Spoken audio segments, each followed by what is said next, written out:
Welcome to the Pat White Show.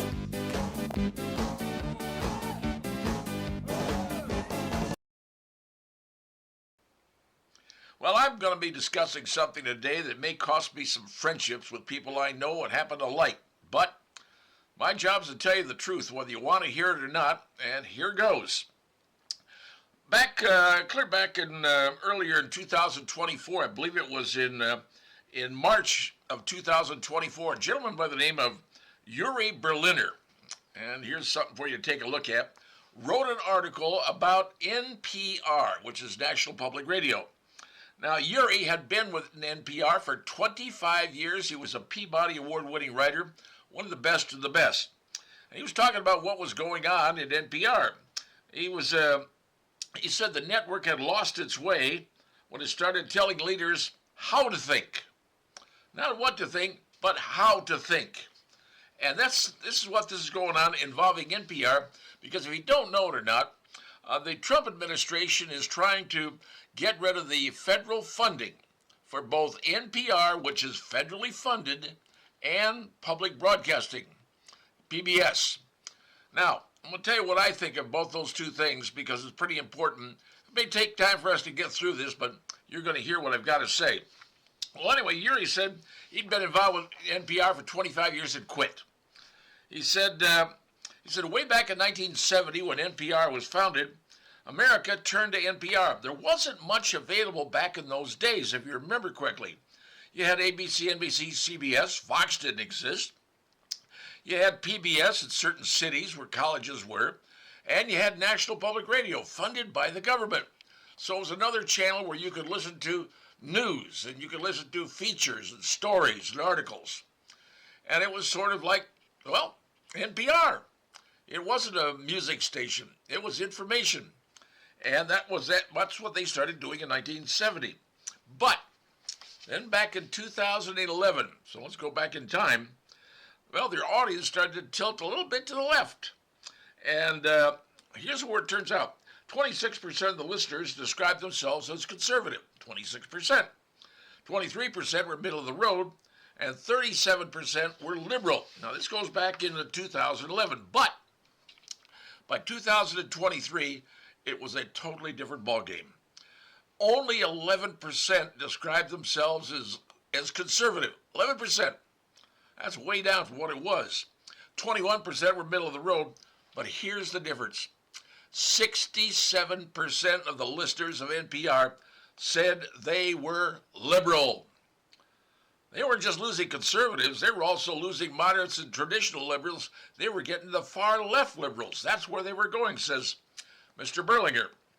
Now, here's where it got even worse.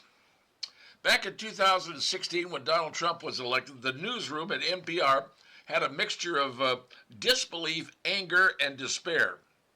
That's right. The newsroom was adamantly angry that Trump had won and Hillary had lost. This is in the newsroom. So, there were rumors going around about Trump was involved with Russia. Russian collusion. Remember that? Russia. That's all it was. And that's what drove NPR to do all that reporting. But here's where it got really interesting. You know who they went to get the information about Russia? One person. He was the top Democrat on the House Intelligence Committee, and he became the guiding hand for NPR. Who was that person? Adam Schiff. That's right, ladies and gentlemen, same Adam Schiff that was censored by Congress, and it's turned out to be everything he said was a bald-faced lie. Sorry, it was what it was. They interviewed him 25 times on NPR, all about Russia, and he was saying, oh, I've got proof on this, I've got information on that. All the stuff came out, and it became the drumbeat for NPR. That's what they reported on. Adam Schiff was their main source of a lead, and he led them on big time. Problem was when the Mueller report came out, and the evidence said, there's nothing there. You know what NPR's coverage was at that time? Nothing. They didn't say a word. Didn't back down, didn't say anything, didn't say, we're sorry, we were wrong. They left it sitting right there. Nobody said a word. But that wasn't the first. That was the only thing. There was more. Back in 2020, when the New York Post broke a blockbuster article about the Hunter Biden laptop, and so here's what that was just. It was just before the election. So the NPR newsroom people were looking into this, saying, "Hey, this is pretty great. Let's look at. It's a great story. Let's go with this."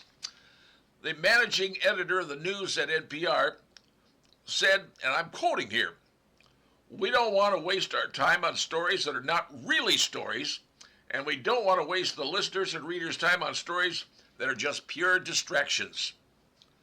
What he was saying was, a story like that might help get Trump elected.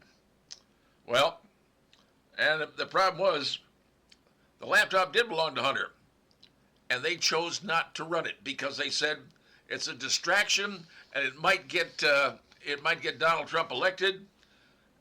And of course, there was information about Hunter Biden's father being involved in the corrupt money dealings. Well, that laptop was very newsworthy. We all knew it, and said here's what also Mr. Berlinger said. He said, "I listened to one of NPR's best and most fair-minded journalists, and it was good we weren't following the laptop story," he said, "because it could help Trump." This was the attitude inside the newsroom at NPR. Now, so that was the second thing they messed up. Third thing was COVID. When COVID hit in 2020, there were two different schools back then. There was the Team Natural Origin and the Team Lab Leak, two different groups. Well, the lab origin theory was coming from the lab. They took a lot of heat on that thing. And the people who supported that were called racist, right-wing conspiracy theorists. And then Anthony Fauci and the former head of the NIH, a lady by the name of Frances Collins, representing the public health, they put together an article. And suddenly, the NPR people became Team Natural Origin 100%. They were saying the lab leak had been debunked by scientists. It wasn't legit. Well, it turns out a lot of virologists said, "No, it came from a lab leak." NPR, we ain't talking about that. And Fauci and Collins encouraged the publication in March of a scientific paper. Scientific paper was the proximal origin of SARS. And the authors wrote they didn't believe of any type of laboratory-based scenario was possible. That's what they went with. This is where everything's going, and NPR followed that hook, line, and sinker. Now, here's what's happened to NPR. The number of the journalists in the newsroom, well, they realized something ain't right here. But you know what? They weren't about to change. They were set on what they were set on, and they backed the natural origin story, whether anybody liked it or not. And even when the energy department came out and said, "Hey, we ain't buying this," the NPR ignored it. They completely ignored it. And they said that, hey, scientific evidence points to natural origin. Remember scientific evidence? Well, it wasn't. It was set up. So that's what we got. Those are the kind of things going on. So you're asking yourself, well, how bad could this be? Well, let me tell you what's going on. Here you take a look at the compensation for the people who work at NPR, the heavyweights, the big guys. The CEO is a guy named John Lansing, came to NPR from the Voice of America, which is also federally funded.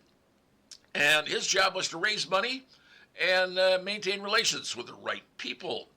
You know, like the people who give you money from Congress. So, here's Mr. Lansing, President and CEO. His income annually, $549,000. A host on NPR, Stephen Inskeep, $490,000. Mitchell Martin, senior host, $444,000. Pete Sagal, $436,000. Rachel Martin, another host, $426,000. Nancy Barnes, who's not a host but supervisor of news and editorial, she tells people here's what you can cover, here's what you can't cover. She's making $415K, and Scott Simon, $409,000. Between those 7 people, they are earning nearly $2.4 million of taxpayer money, because the taxpayer is what's supporting NPR. Now, what do we got now? You got NPR that has gone as far to the left as you could possibly go. And now NPR is all worried about affinity groups. Yeah, that's right. In their union contract, and they are a SAG-AFTRA union, they have groups in there, things like the Marginalized Genders and Intersex People of Color Mentorship Program. Oh, yeah, love that one. The Mi Gente, the Latino employees of NPR. The NPR NOR, Black employees. Southwest Asians and North Africans NPR. Muslim identifying employees.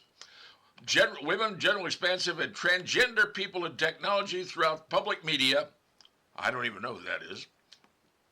A Jewish heritage and culture NPR. The NPR Pride, which is an LBGTBQS2, whatever they are, at NPR. These are all in their union contracts. They have to be concerned with those people, and that's where things have gone into NPR. So NPR is now a union, and it's being paid for by taxpayers of the United States, and I think it's about time they be set free. I'm not saying in the NPR, I'm just saying set them free. Let them go on the regular public and get advertisers just like regular radio and TV stations do, and I know I've worked in that industry for years. Let them get their own advertising, rather than depending upon the taxpayer, which is you and me, to pay for this. I believe the administration is trying to do that exact thing. And I will say, the same thing needs to be done for PBS. You know, years ago when PBS got started, I remember here in Fort Wayne, our PBS came from Bowling Green State University. And we had a transmitter up here so we could watch Bowling Green and their PBS. Ultimately, we got our own PBS station. And it was located over there in the antenna farm with all the other antennas on the Butler Road area. And I must tell you that back in the 80s, I was on their board of directors. I want to be honest about that. But the truth of the matter is, they have reached a point where they are running commercials without being commercials. They say, well, we're not trying to sell something. Well, yes, they are. They're just not saying it. And they don't have the action word. Come and buy now. That's an action word. But they're running promos. They're running commercials. Same thing needs to be said for PBS, folks. Sorry, I'm going to say this. They need to compete because they have salespeople who go out and compete with the salespeople of the radio and TV stations the same identical way, trying to get sponsors. And that's exactly what they do. So make them a regular sponsorship station, not money paid by the taxpayer. So take the money away from NPR, take the taxpayer money away from PBS. I'm fine with that. Let them operate independently. Let them be out there with everybody else and do the best they can in their world like everybody else does. I know this sounds harsh, and I probably offended a whole lot of people. But the money that taxpayers are paying to NPR, you've heard what the employees at NPR make in the top 7. Almost $2.4 million. That's taxpayer money. The time has come to end that, folks. Both for NPR and PBS. I'm sorry, they need to be in the public, rather pitching their stuff to regular customers, just like the average radio and TV salesperson does. It's about time everything went on a level playing field, because right now it's not, and it needs to be. Let's see what the administration does, and let's hope they can pull this off as well as everything else they're doing. It's about time, America. It's about time. Well, if you thought the concept of gambling here in northeastern Indiana had gone away since the committee down at the state refused to introduce a bill allowing it, not so fast. Believe it or not, the state of Indiana is going to decide exactly where a casino goes, regardless of what you or anybody else thinks, because we're dealing with state money. And in the state, anything involving money, they're going to control. Now, here's the thing. Andy Zay, the guy who brought the first bill up, he's introduced a new bill, a vehicle bill, they call it.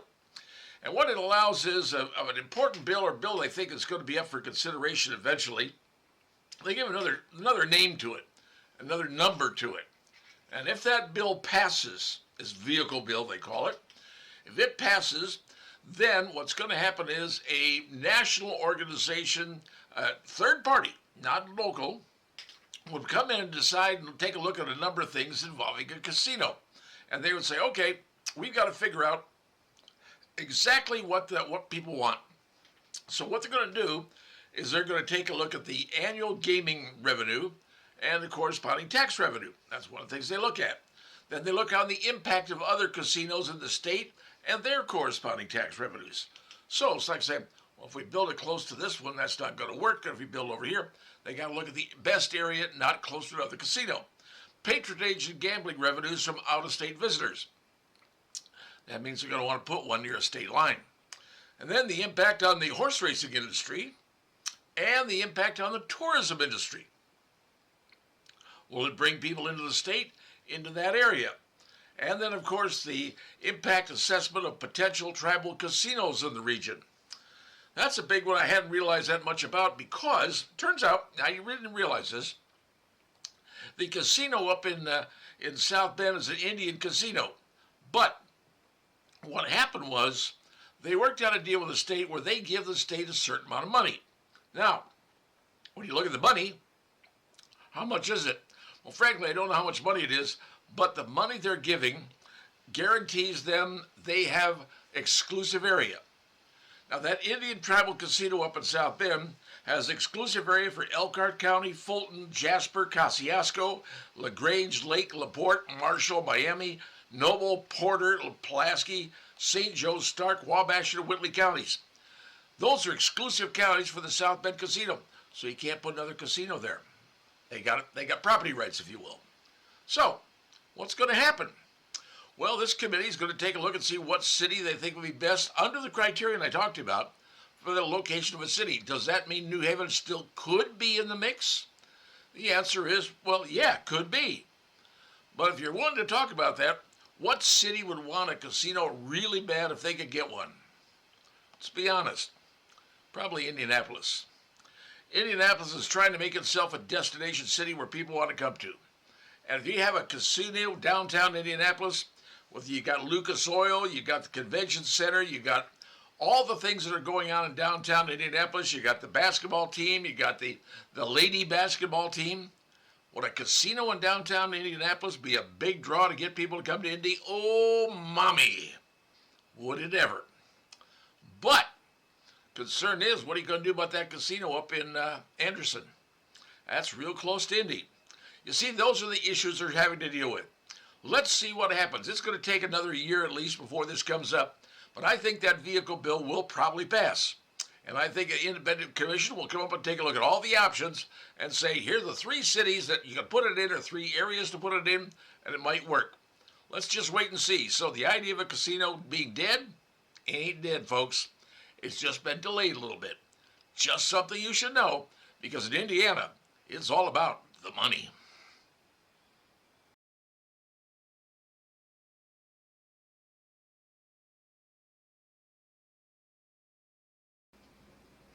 Recently, the Democrat Party had their national convention to determine who was going to run their party for the next election. You've got the one coming up in 2 years, and of course the presidential election in 2028.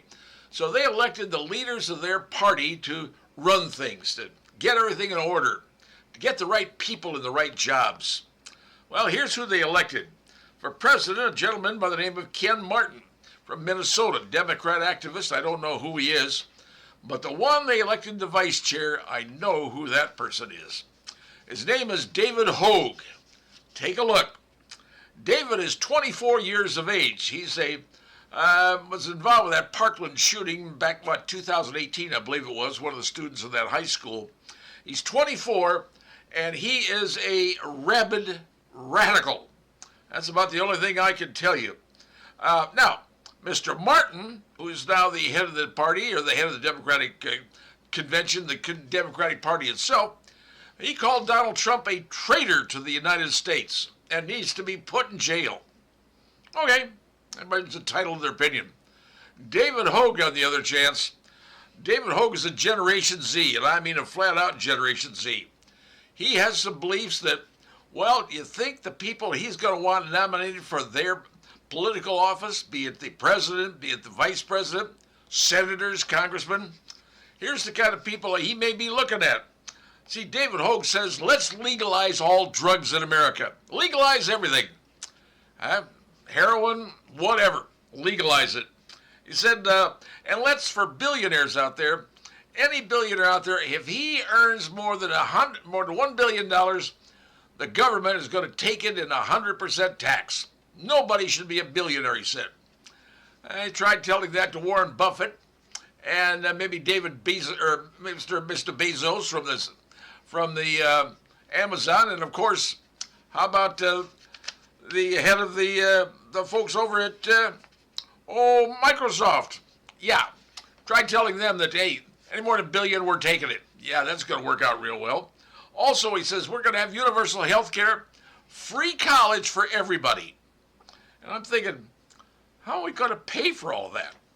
And the biggest thing that David Hogue says, nobody needs a gun. Nobody. And anybody who's talking about the Second Amendment, it deals with state militia, National Guard. You don't belong having a gun. This is the vice chair of the new Democrat Party. Generation Z has taken over, and he said we've got to win back all the young people. They went to the right. We can't have that. You think he's going to win people back by saying, we got to have free drugs for everybody, got to legalize, everybody gets a free health care, everybody gets to go to college for free? You think that's really going to work out? Well, maybe for some. But I'm a little bit concerned that this is the kind of mentality that exists in a party. And that's what we're dealing with, folks. So just understand, the Republican Party has now become the party of common sense. And based upon what I've seen and what you've seen over the last year, it occurs to me that may be correct, because I'm not sure the new leadership of the Democrat Party has that, based on what they're advocating. And if that's their stance on America, that's their stance on their party, good luck in the upcoming elections.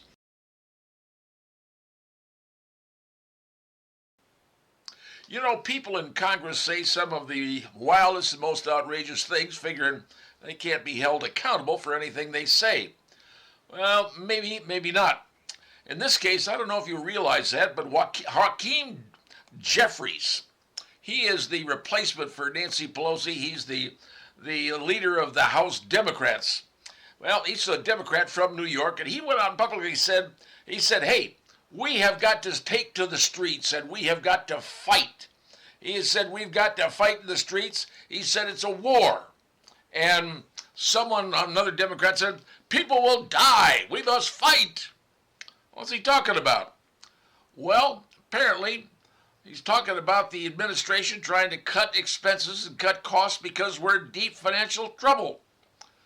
Apparently, the Democrats do not want America to cut back, realizing that we have a $33 trillion deficit, and it gets worse every day, and cutting back on the waste, fraud, and abuse that exists in the government. But apparently, Hakeem Jeffries and his ilk are saying, no, we're going to take it to the streets, and we're going to fight, we're going to have a war.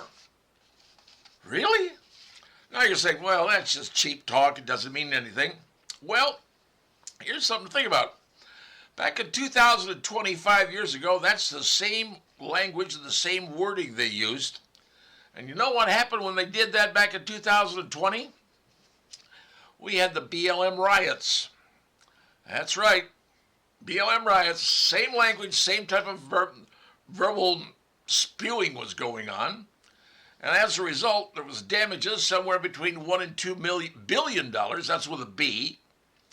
And over 200 police officers were injured, some pretty severely. All because, well, gee whiz, these politicians say we're going to take it to the streets, we're going to have a war. Aren't they inciting violence at that point? Because it sure did happen in 2020. Heck, in 2021, you got people like Liz Warren, Bernie Sanders, Kamala Harris, and even Nancy P. said, it's a war out there. We've got to take it to the streets. We have to fight. You know, if the Republicans said those kind of things, they would be lambasted. Why, you're inciting riots. You're trying people to turn, to take up arms, to fight. And yet, they're saying it.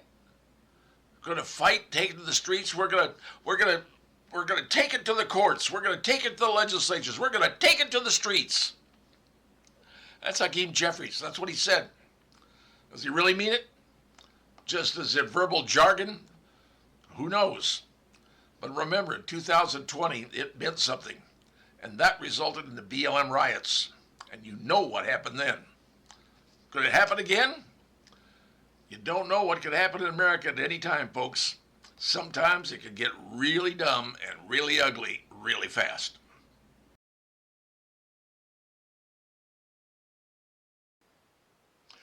Well, here's a new bill that's been introduced into the Indiana House of Representatives. Actually, it's been introduced. It's been assigned to a committee for a hearing.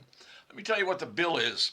It's House Bill number 1517, introduced by Representative Mitch Gore.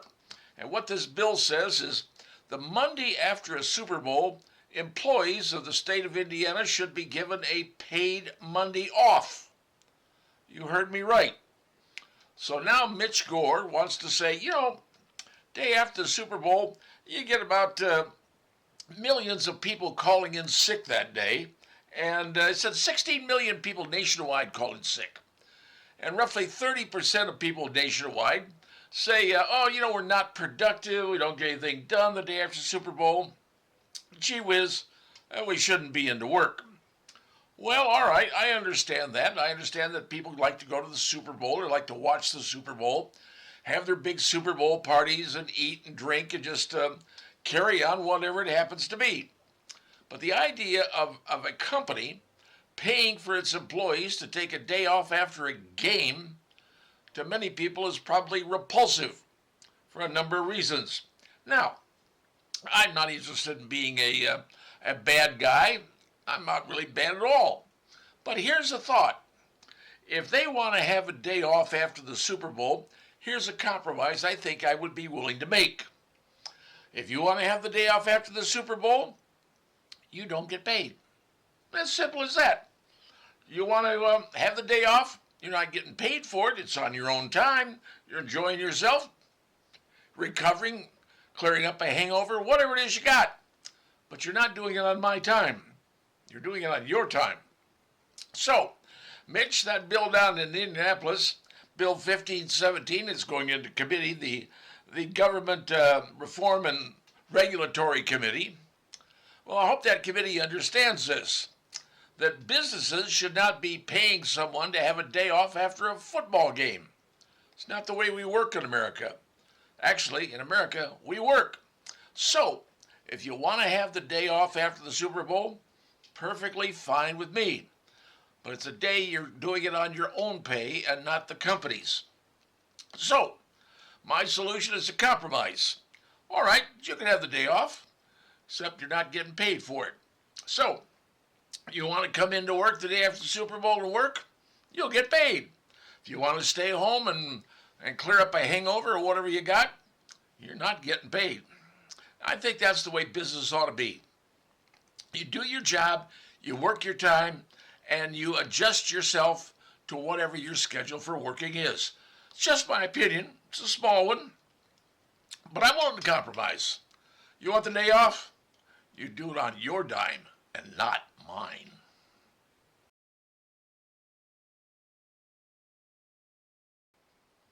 There's something going on with the media that you probably haven't even noticed, but let me fill you in. You know, when you see a White House press conference, if you ever look at the media, a front row. Now, it's important to look at the front row to see who is there. Well, lately, for many, many years, the front row has been made up of, like the reporters from the New York Times, CNN, Fox News, ABC, CBS. They get the front row.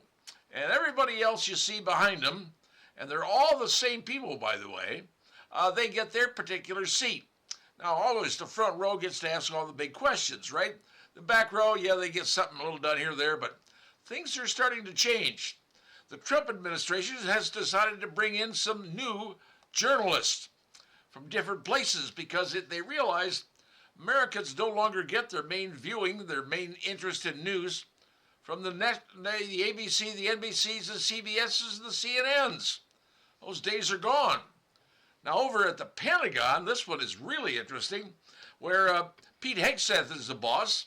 What they have done over there, they have told the folks from NBC, the New York Times, and NPR hey, vacate your broadcast booths and your seating in the press room because we're putting new people in there.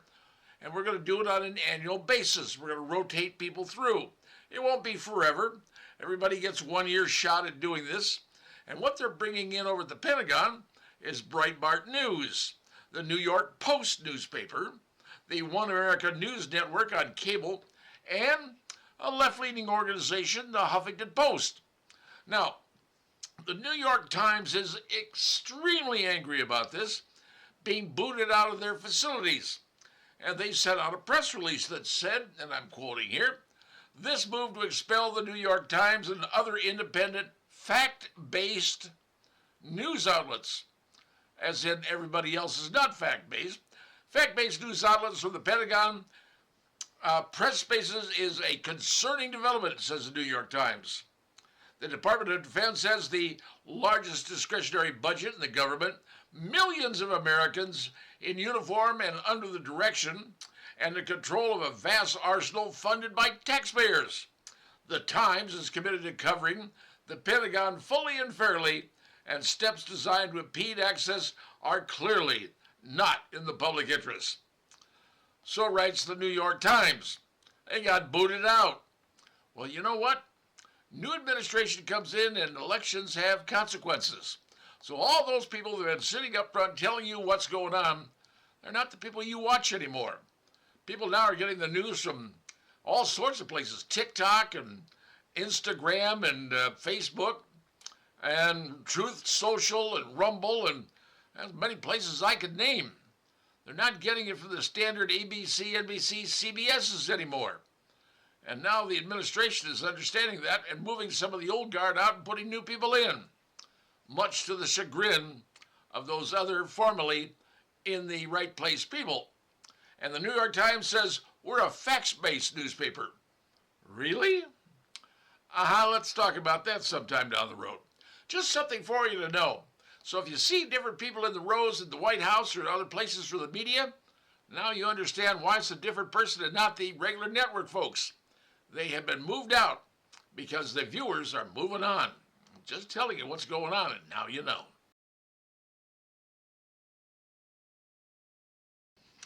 I don't know if you're a fan of Morning Joe on MSNBC. I'm not, but every once in a while I get a chance to see something that happens on that show, and I recently saw Jay Inslee. Now, you may not know who Jay Inslee is. He's the former governor of the state of Washington. That's Washington, on the West Coast, along with California, Oregon, Washington.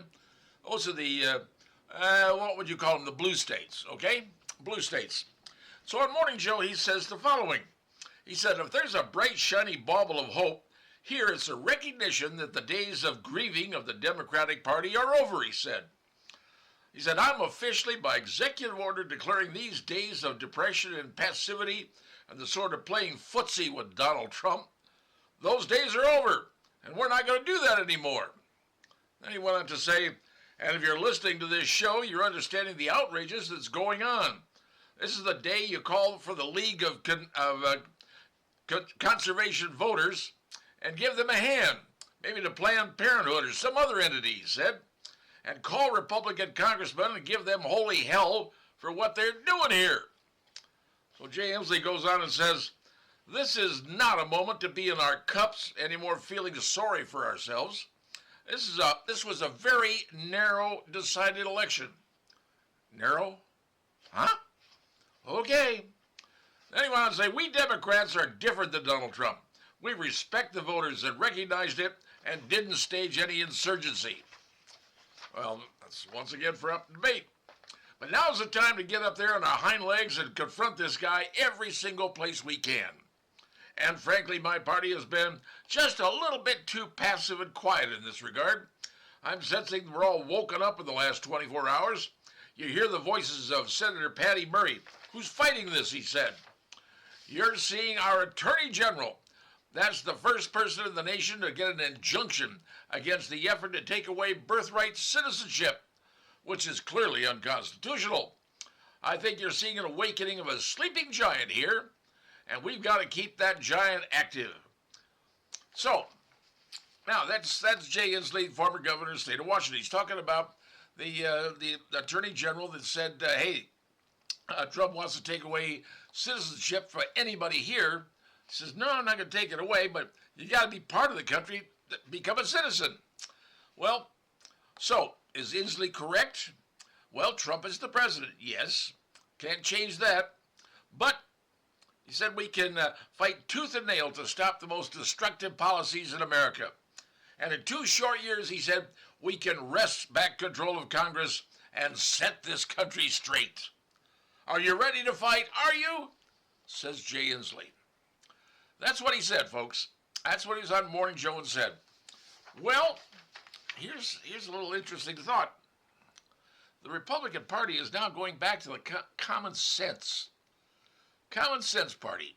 Maybe that's what we have become, because I'm seeing things on the other party on the left side that I had never seen in my entire life. I've been around a long time.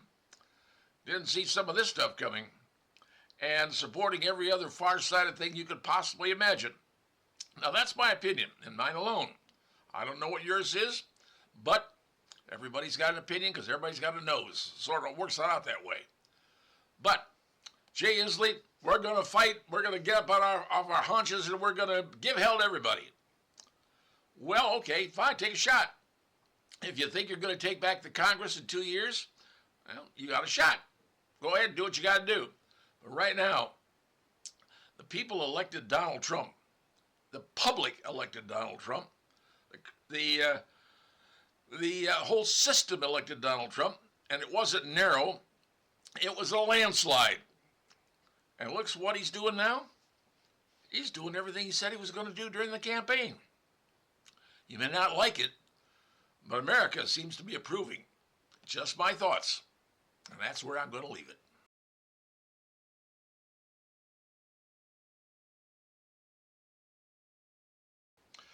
All right, so for the last few years, how many times can you tell me you've heard someone say, Donald Trump is a racist, a chauvinist, a homophobe, and a bigot? How many times you heard that said? Well, frankly, more times than I think you want to hear it. But is that true? Well, here's the deal. I did a little digging, and here's what I have learned. Let's see. Kash Patel. All right, Kash Patel is about to become the first Indian ever to head up the FBI. First Indian ever. He's also the son of immigrant parents. Marco Rubio. He's the first Latin American Secretary of State, and he's also the son of immigrants. Susie Wiles. She is the daughter of Pat Summerall, football great. Well, she is the first female chief of staff. Yeah, first female. Scott Bissonette. Scott Bissonette's an openly gay man who's now the Secretary of the Treasury. Yeah. And how about Kristi Noem? She's the second woman to be the Secretary of Homeland Security. Second woman ever. Richard Grenell, you may have heard about recently. He's the envoy who just brought back 6 American hostages from Venezuela, and he, by the way, is also openly gay. Tulsi Gabbard, she could end up becoming the second woman to be the head of the National Intelligence. Oh, and she's also Samoan in ancestry. So, what more are you going to say about Donald Trump? Oh, how about, well, he's got weird hair and his skin is orange. You see, that's the problem you get into. When you start lambasting people by the way they look because you don't really have anything else to say, and then you go after him and say he's this, and this, and you prove him wrong, what are you going to do? You know what you're going to do? You're going to look for something else to say. You're going to go after something personal, something physical. So whatever you say, you could possibly think of to try to malign someone. That's the problem, folks. That's where we are. We have become tribal in our attitudes. You've got Tribe X and Tribe Y, and they each are beholden to their particular tribe. And regardless of what happens, regardless of how bad it may be, you're going to stay with your tribe. And you're going to hate the other tribe because they're different than you. But they're not really different. They just happen to be in a different tribe. That's where we are, friends. That's the way America seems to be right now. And the problem is, it's not getting any better. It seems to be getting worse. Can the country come together? We can hope. Will it come together? It better. Or else the the outcome could be very, very bad for everybody, and that means everybody. Just something to ponder as you're pondering things today.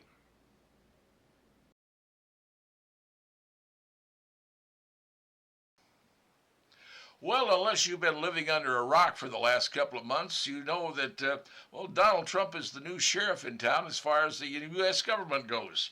And what he's been doing is reconfiguring government agencies and reallocating employees who've received a lot of grief, and he has, for what he's been doing. But if everyone was honest, they would tell you he's not the first person, the first incoming president, to ever do this. That's right, he's not the first president to do it. Turns out that Donald Trump learned from the master in doing this, and the master was none other than Bill Clinton. That's right, in the 1980s, Bill Clinton did exactly this. Now, when Trump came in, he said, hey, I'm going to reallocate government. I'm going to remove the entrenched left-wing activists, the bureaucrats, and of course the left and the other side of the aisle went ballistic, claiming they're going to have war in the streets, blood is going to be let, and it's going to be an ugly situation. And they were outraged. But many of these people said this kind of firing is unprecedented. It's never been done in civil service. Well, the trouble is they're not telling you the full story, because there is a different story.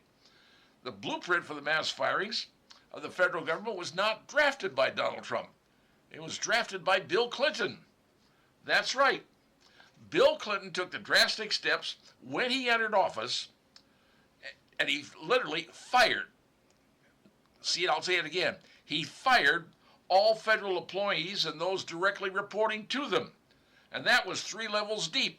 He went from the top, the middle, and the lower managers. He fired everybody.